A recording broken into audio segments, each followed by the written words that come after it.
Moustapha Sy mi loolu ni kii ku bon la ku yées la franc-maçon la man maa ko wax. léegi ma indi leen vidéo Abdou Karim mi ba tey rek ci li ma leen di wax que mu nekkee nit ku bon nit ku réer nit ku sànku nit ku doy waar nit ku yéeme kii dafa toog nii. Moustapha. man de bu ma gisee ci réew mi ku ay nit sax laay wax ay nit ñu bari nee nañ dañuy diaboliser naan ñaan ak Sonko ñooy saaga kilifa diine ak yooyu noonu yàlla xam na ne ay ree damay jàpp naa fex ngeen torop gis booy yi ku ne jóg di live ñi di def vidéo naan nangam suñu kilifa yi ku leen di saaga suñu kilifa yi ku leen di saaga yéen yéen a ñu ma yàlla yéen ay nit nekk di saaga kilifa yi naan leen ay yéefar wax ju ñaaw li ñuy wax lépp sax kenn mënu koo teg mosu leen intéressé mosu maa gis kenn ci yéen wax da ngeen di politique nee leen dañuy politique mu leer mais moo gën bu ngeen jógee di wane ne yéen moom politique intéressé wu leen nangam yooyu noonu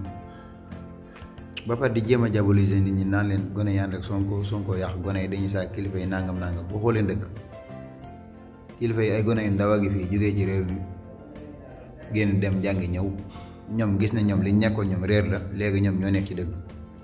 ñun bàyyiwoon ci réew mi ñëpp ay yéefar lañ buñ dee sawar lañ jëm toog di ubbi seeni compte TikTok seen YouTube di saaga di wax lu leen neex te dara fekku leen ci bu fekkoon saaga wuñ saaga kilifa moo leen dérange ci loolu ngeen di jiital xeex boobu moo gën a ñor mais heureusement da ngeen di politique ba pare nanguwu leen koo nangu nag daga leen yàlla wax gis nga pour jeexal ma wax leen ne comme ça Ousmane Sonko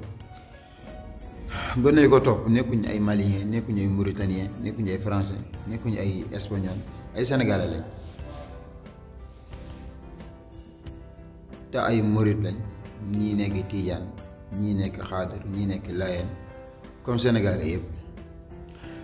li ma jublu wax mooy bi mu tàmbalee 2019 ba tey yéen a ngi koy wax di diaboliser genre di essayer teewul comme ça yàqul ci programme bi dara gis nga 333 millions yi ñu ko dajale noonu mooy ñu joxe addiya mooy ñi nga xam ne ñooy liggéey di jël di joxe addiya ñoo jëlaat seen liggéey jàpp ni fi ñu ko dugal nii yoonu yàlla la ndax yeneen bi moo wax ne xubbul watan minal iman ñu jël seen alal def ko ci loo xam ne ci réew mi lay delluwaat njariñu réew mi la pour ngeen xamee ko noonu